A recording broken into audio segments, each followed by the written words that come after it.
Talvez esse vídeo até saia do ar, ou talvez eu nem consiga mais fazer vídeos, mas vamos lá. Nunca compre uma guerra que não é sua, nunca.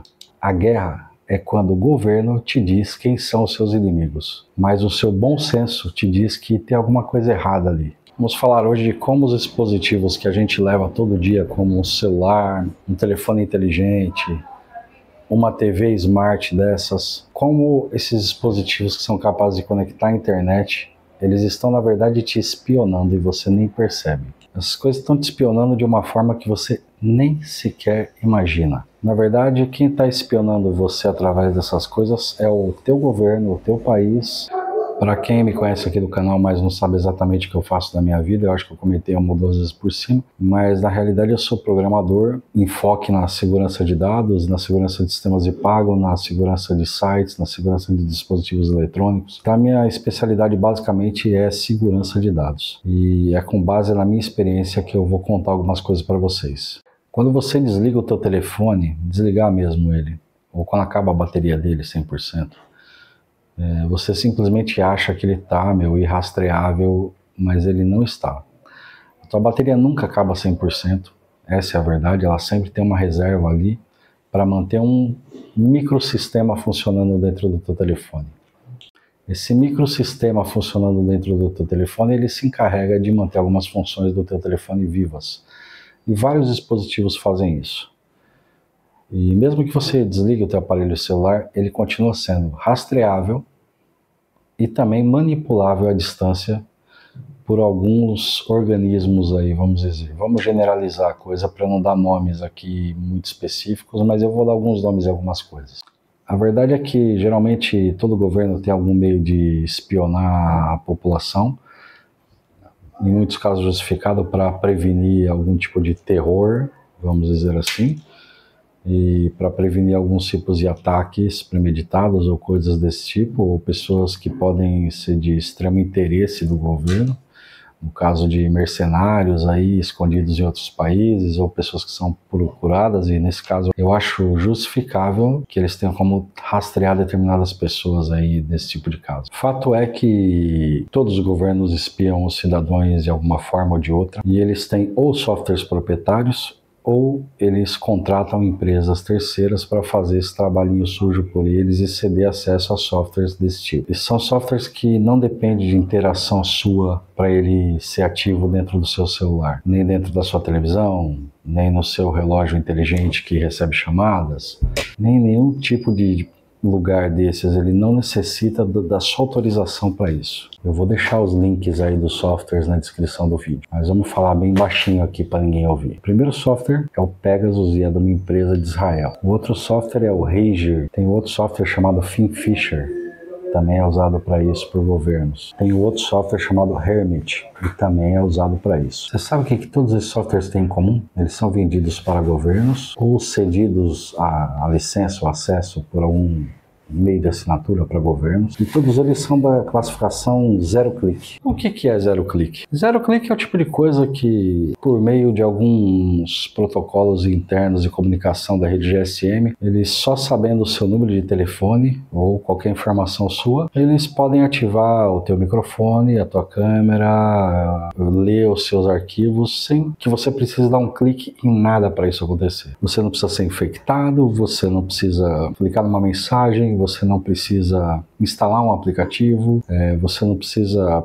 zero clique significa que o usuário não precisa tomar atitude alguma para eles infectarem vocês. Isso quer dizer que todo celular de fábrica já tem uma coisa que a gente chama de backdoor nele. Um backdoor é uma porta traseira de acesso e de entrada de dados que ela pode ser ativada pelo proprietário desse segredo. Para quem tiver esse backdoor em mãos, ele pode ser acessado e ele pode ser explorado a hora que a pessoa quiser. é. E parece ser, pelo tempo que eu trabalho com segurança de dados, que as próprias empresas que fabricam dispositivos já deixam os backdoors propositalmente para governos poderem aceder aos telefones. Em todos os casos eles vão dizer que é para isso, eles vão dizer que é para atualizações automáticas do sistema, eles vão dizer que é para correção de bugs diretamente pela empresa, eles vão inventar várias mentiras, mas na verdade esse backdoor ele já está programado para ser acessado por algum agente do governo, para acessar os seus dados, ouvir o teu microfone, olhar a tua câmera ao vivo ou até verificar os arquivos que você tem do telefone. Quantas empresas estão envolvidas nessas coisas? Eu diria que dependendo do nível de complexidade de atuação da empresa e do nível tecnológico que ela tem acesso, é praticamente que automático que a empresa seja forçada de alguma forma a fornecer essas coisas para determinados governos. Quando ela não faz isso, geralmente o governo vai atrás dela. Não sei se vocês lembram do caso da Huawei, que de repente começaram a fazer boicotes e coisas contra essa empresa. Você acha mesmo que é só porque eles não gostam da empresa lá chinesa, acho que é coreana, não sei nem de qual nacionalidade é. Você acha mesmo que é só por esse motivo? Difícil de acreditar, né? Aí você vai me falar assim, mas David, eu uso aqui uma VPN, eu navego via Tor, tenho aqui os meus, meus proxies, e eu vou navegando dessa forma. Muito bom, muito bom. Não adianta. Nenhuma VPN é segura. As redes VPNs geralmente estão baixo legislações e governos e elas têm que cumprir o que o governo determinar para elas. No caso de uma necessidade, ela vai liberar os seus dados. Ah, mas eu uso a ProtonMail. A ProtonMail já liberou dados dos usuários. Não é confiável, nenhuma VPN é confiável. E os seus dados vão sem criptografia, geralmente, até a fonte da VPN. A não ser que você use alguns métodos de criptografia você mesmo, por sua conta. Mas mesmo assim, chegando dentro da VPN, a VPN, se o governo requisitar os seus dados, ela vai fornecer. Sem contar que como o teu telefone pode ser espionado 24 horas por dia, pode ser que a VPN nem precise revelar nada sobre você. Essa é a verdade. Eu já fiz testes aqui na minha casa, eu mesmo, por mim mesmo, com usuários ermos que eu tenho para fazer esse tipo de teste, com scripts que eu mesmo criei para ir mudando de VPN, de proxy, de IP e mudando o meu MAC address, que é o endereço físico do dispositivo, a cada 5 minutos, numa ordem bastante aleatória, para ir saltando de server em server. E a verdade é que quanto mais você faz isso, mais essa galera fica de olho em você. Eu detectei pings externos quando eu estava fazendo esse teste, vamos dizer assim, envios de pacotes para as direções que eu estava usando, que parecia que quanto mais eu ia saltando de rede em rede, saltando de proxy em proxy, saltando de VPN em VPN, saltando de endereço MAC e saltando de IP e fazendo a minha rota via Tor, parece que quanto mais eu fazia isso, mais eu estava caindo nas famosas conhecidas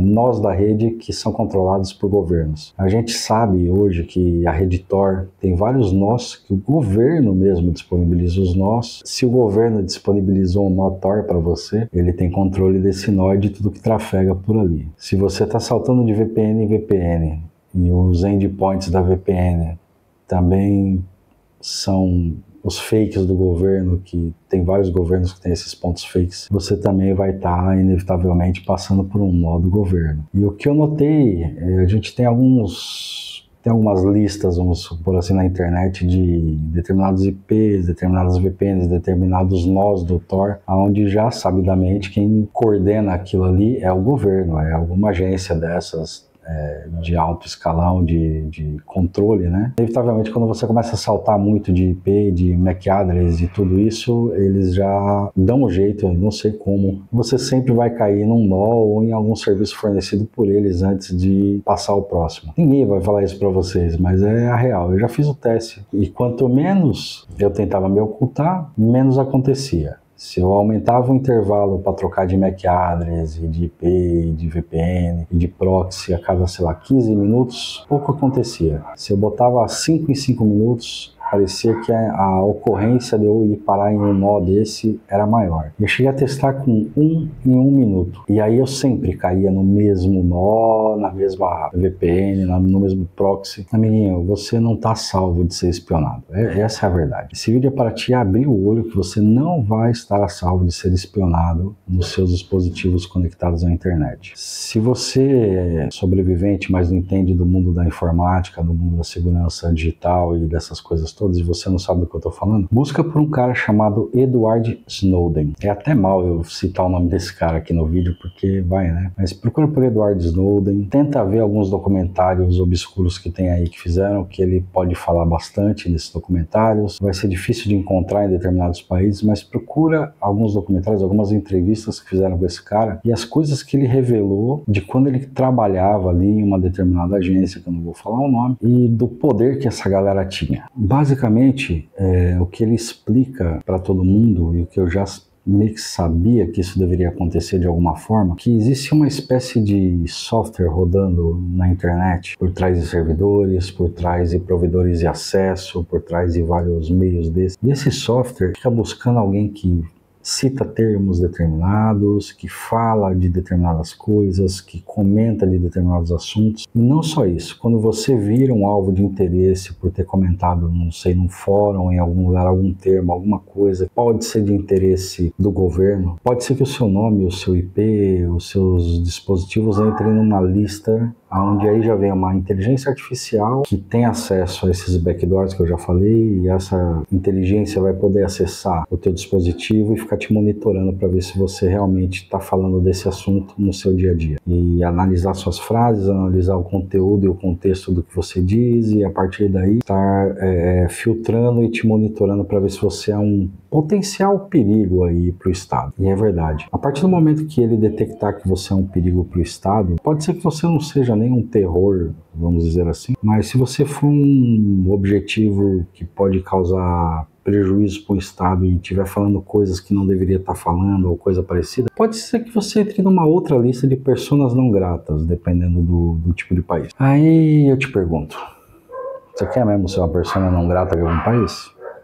Não é uma boa ideia, né? Vai se perguntar agora, mas o que eu posso fazer para não ser vigiado? Na real, eu diria o que meu avô diria para mim: quem não deve não teme. Então, se você não estiver falando nada de errado, não estiver fazendo nada de errado, você não tem nada para temer. Por outro lado, como você é um cidadão que eu acredito que tem direito à liberdade de expressão, que tem direito à privacidade, vamos dizer assim, eu acho que você tem o direito de saber como se proteger. Muita gente vai falar assim: ah, mas o celular eu posso comprar um Google Pixel. Se você pode comprar o Google Pixel hoje, você já não é um pobrinho, né? Se você pode comprar o Google Pixel, você pode mudar o sistema dele para um sistema chamado Graphene OS. E aí você vai estar se sentindo invulnerável. Invulnerável? Aí você vai estar se sentindo seguro. E aí eu vou te dizer uma coisa, não vai estar seguro. O Pixel com o Graphene OS, ele já tem meios que a própria polícia consegue enfiar um trojan no teu telefone e desbloquear ele e acessar todo ele. Então já não adianta mais você comprar um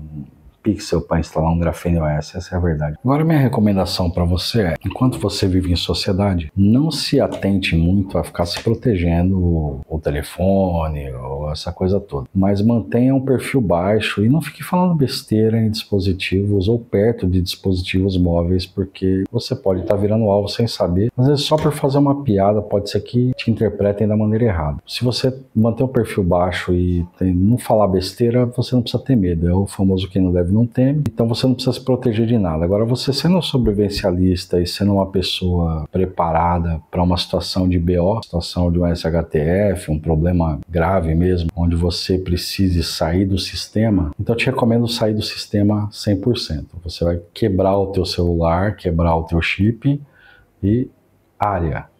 Esquece o teu celular. Joga ele no lixo, quebra ele em 4, 5 pedaços, cuidado com a bateria que ela pega fogo. E se livra desse e-mail. Se livra. Às vezes você não precisa nem quebrar, joga ele numa lata de lixo, quebra o cartão SIM e some. Mas não leva nenhum meio de te localizar. Por exemplo, eu teria que me desfazer do telefone, desse relógio, do meu Kindle, eu não levaria o Kindle porque ele tem conexão com a internet, eu não levaria nada que tem conexão com a internet. Teria que fazer isso para estar seguro, e seria o preço a pagar. A questão é que numa emergência você vai precisar saber desaparecer. Eu recomendo que você já vá treinando mentalmente coisas que você vai precisar fazer, dispositivos que você vai precisar deixar de ter para desaparecer no sistema se um dia for necessário. Leia livros sobre o tema, leia livros sobre segurança digital, leia livros sobre segurança de dados, e você vai acabar descobrindo algumas coisas bastante obscuras aí das instituições conhecidas, de governos, empresas, fabricantes de hardware, que você nem imagina que existe. Agora, para você que chegou até aqui, você é o cara, mano. Deixa eu te falar uma coisa rapidinho. O grupo do WhatsApp já está ativo, já temos o primeiro membro ali, um rapaz que entrou, chamado Vitor. Queria agradecer a todo mundo que está assistindo os vídeos até o final, que está compartilhando, os novos assinantes, a galera que vem me dando uma força, comentando aí. Eu adoro quando alguém comenta e a gente pode dar uma discussão e conversar um pouco. O grupo vai ser um lugar de acesso fácil, eu vou estar por ali, vou estar conversando com vocês, então para quem tiver interesse, eu não vou estar só postando coisas, tem um grupo geral que você pode discutir o que você quiser, eu também participo dele. Deixa o seu like, se você não conhece esse canal, assista os outros vídeos, assina o canal e entra no grupo do WhatsApp. Logo, logo tem novidade aí, eu fiz uma encomenda grande aí que os Correios agora tem que me ajudar, né? No caso agora está passando pela Alemanha a encomenda, e a previsão de chegada é para 10 dias. Não sei porquê, mas eu pedi bastante coisa. Vou mudar algumas coisas da minha mochila. Aliás, eu acho que eu vou mudar a minha mochila e vou mostrar para vocês aqui no canal, assim que chegar as coisas. Tem 2 produtos que eu queria muito adicionar à minha mochila, que eles estão chegando aí também junto. E tem mais coisas de sobrevivência que está chegando junto. Se você quer ver as coisas que eu tenho aí com link com promoção e desconto exclusivo, tá aí no comentário. Para quem chegou até aqui, para quem chegou até essa parte do vídeo, eu vou deixar na descrição todos os links de reportagens e referências das empresas, essas de espionagem para governos, matérias, páginas da Wikipédia falando dos softwares, casos que aconteceram, todos os links referentes ao assunto desse vídeo eu vou deixar aí embaixo. Pesquise, olhe os links e tira suas próprias conclusões do que eu já te falei aqui. Galerinha, muito obrigado. A gente se vê no próximo vídeo. Falou!